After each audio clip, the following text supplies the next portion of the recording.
আপনি আজ আমার বাড়িতে এসেছেন একটা অনুষ্ঠানে, তাই বলে আপনি এরকম ভাবে সিন ক্রিয়েট করবেন? তাহলে কিন্তু আপনার সম্মানের দায়িত্ব আমার থাকবে না। আর রোহিত সেন আমাদের পরিবারের বন্ধু। না, রোহিত সেন আমাদের পারিবারিক বন্ধু নয়।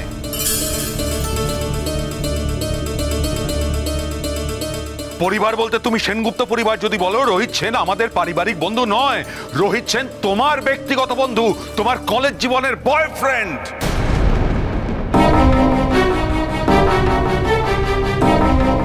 মাইন্ড ইওর টাং পাপা। যা ইচ্ছে সবার সামনে তুমি বলে যেতে পারো না। তুই চুপ কর। কোন কথাটা আমি মিথ্যা বলেছি বল?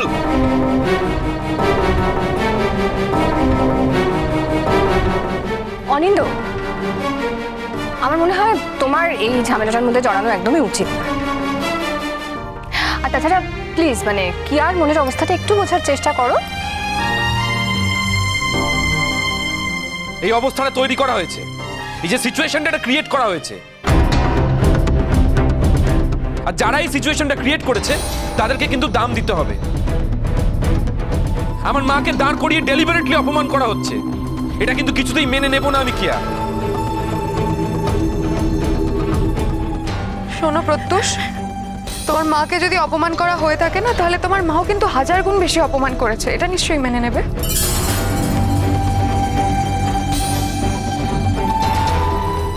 আমি কাউকে অপমান করিনি কিয়া। রোহিত সেন আমাদের পরিবারের বন্ধু। আমি বলছি সে আমাদের মঙ্গলাকাঙ্ক্ষী, শুভাকাঙ্ক্ষী। বৌমার বন্ধু হিসেবে বাড়িতে এলো, এখন সে আমাদের সকলেরই বন্ধু। সকলে বলতে সকলে কি বলছো? তুমি আর তোমার বৌমা আর তোমার ওই ছোট নাতি, আর তো কেউ নেই কো।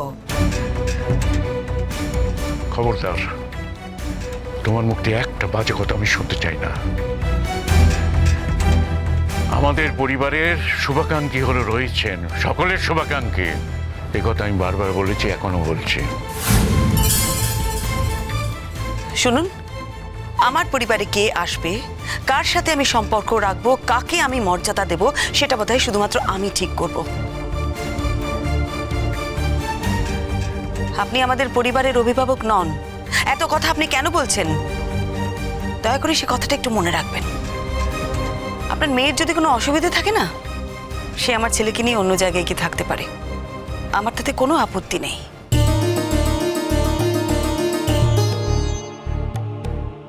আজ যে ডিঙ্কার জীবনে এই দিনটা এসেছে, সেটা শুধুমাত্র রোহিত সেনের জন্যে। আমি সে কথা এক মুহূর্তের জন্যও ভুলতে পারবো না, কারণ আমি তো অকৃতজ্ঞ নই।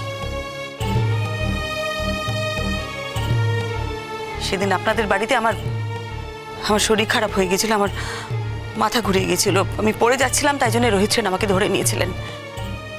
সেই ঘটনা নিয়ে আপনারা যে নোংরামি করেছেন, সেটা আর বলার নয়।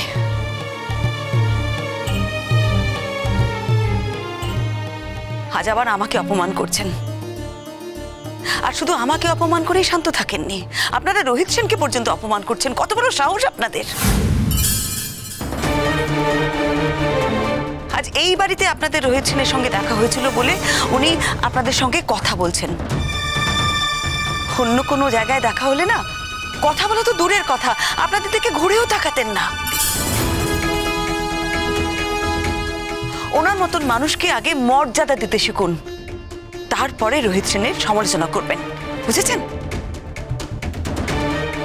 শ্রীময়ী, ডাক্তারবাবু কিন্তু তোমাকে মানা করেছেন উত্তেজিত হতে। প্লিজ উত্তেজিত হও না। আর কথা না বলে তো পারা যাচ্ছে না রোহিতদা, কি করবো বলুন? আপনার জন্য এই পারিবারিক অনুষ্ঠান নষ্ট হয়েছে। এই পুরো আনন্দ অনুষ্ঠানটা আপনি ধ্বংস করেছেন।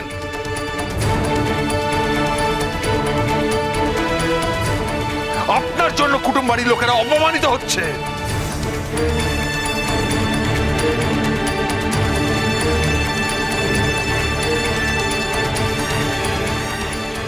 আন্টি, কি হয়েছে?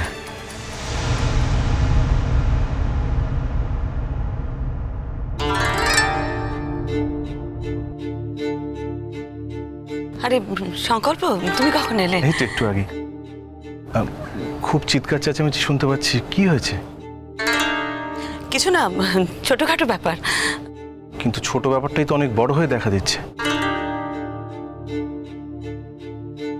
আমরা এখানে অনেকক্ষণ এসেছি, অনেকক্ষণ ধরে অনেক কথাবার্তা শুনতে পাচ্ছিলাম। রোহিত সেন ঠিক কি ধরনের মানুষ সেটা বোঝার ক্ষমতা বোধহয় আপনাদের কারোরই নেই।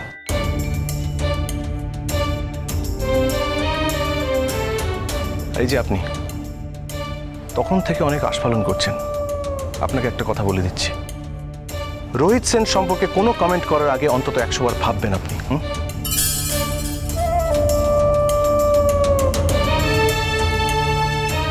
আপনারা আশা করি কিয়ার পরিবারের লোকজন, আপনাদের বলছি কিয়ার জীবনে আজকে দিনটা এসেছে কিন্তু একমাত্র রোহিত সেনের জন্যই।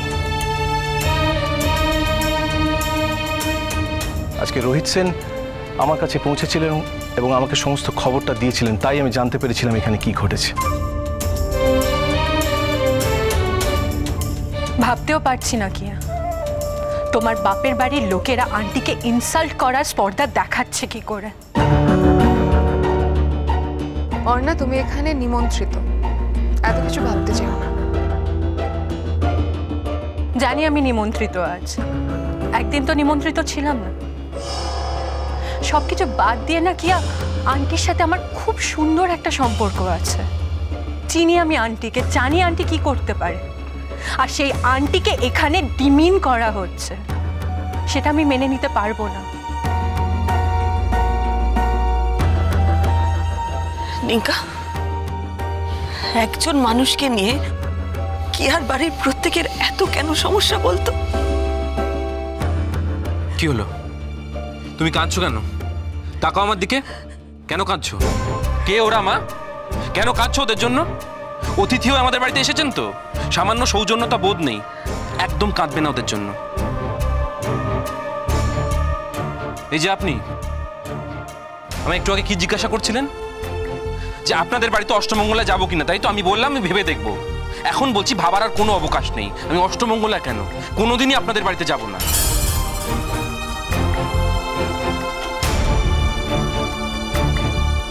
ওই জোর খুলতে কি যাবে, ওর বাড়িতেও যেতে পারে।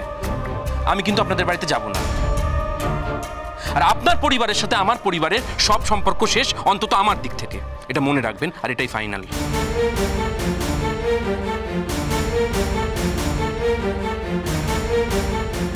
দেখুন, এভরিথিং হ্যাজ এ লিমিট। আপনারা তো কমপ্লিটলি লিমিট ছাড়িয়ে যাচ্ছেন। আগের দিন যেদিন আমরা গেলাম সেদিন এতটা আমাদের ইনসাল্ট করলেন, টোটাল একটা কেওয়াস তৈরি করলেন, আর আজকে আমাদের বাড়িতে এসে আপনারা সেম জিনিস করছেন। অদ্ভুত লোক তো আপনারা। আমাদের বাড়িতে কে গার্জেন হবে না হবে সেটা তো আমরা ডিসাইড করবো। We will decide that. আপনারা তো সেটা ডিসাইড করার কেউ নন। আগে জানলে না কি আর বিয়েতে কিছুতেই জানাতাম না, বিশ্বাস করুন কিছুতেই জানাতাম না। আচ্ছা ঠিক আছে, প্লিজ আপনি প্লিজ একটু শান্ত, প্লিজ। বাহ, খুব ভালো। এবার যখন আপনি পুরোটা জেনেই গেছেন তখন আগের সিদ্ধান্তে ফিরে যান। এই বিয়েতে নিজেকে আর জড়াবেন না, কোনোভাবেই জড়াবেন না। এই যে বিয়েতে আপনি জড়িয়ে কারোর যে মঙ্গল করতে পেরেছেন তা তো না। আর আপনার স্পর্ধা হয় কি করে? রোহিত বাবুর মতন একটা মানুষকে আপনি অপমান করেন। আরে থামুন থামুন, আপনারা সব টাকার কাছে নত হয়ে আছেন।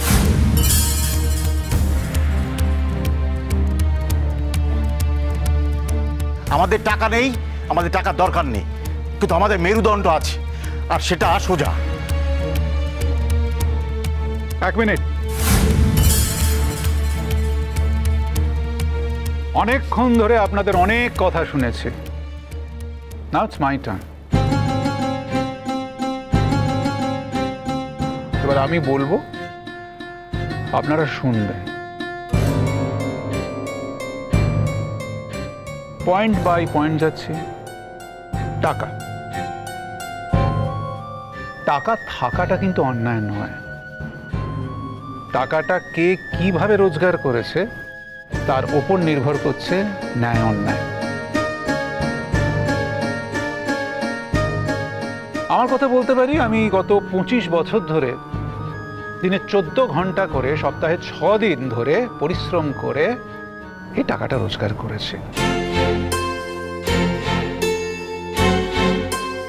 ইউনিভার্সিটি অফ কেমব্রিজ নাম শুনেছেন? ইংল্যান্ডে আছে। ওখানে লেকচারার ছিলাম আমি, এখনো গেস্ট লেকচারার। ইউরোপের বহু দেশের বহু উচ্চ পদে আমার এক্স স্টুডেন্টসরা বসে আছে। একজন তো ইংল্যান্ডের আন্ডার সেক্রেটারিও আছে, তারা কিন্তু আমাকে স্যার বলে। আরেকটা কাজ আমি করেছি কিছু বছর পরে, বাংলার মুখ নামে এক সংস্থা আমি চালাই। কি করি আমি?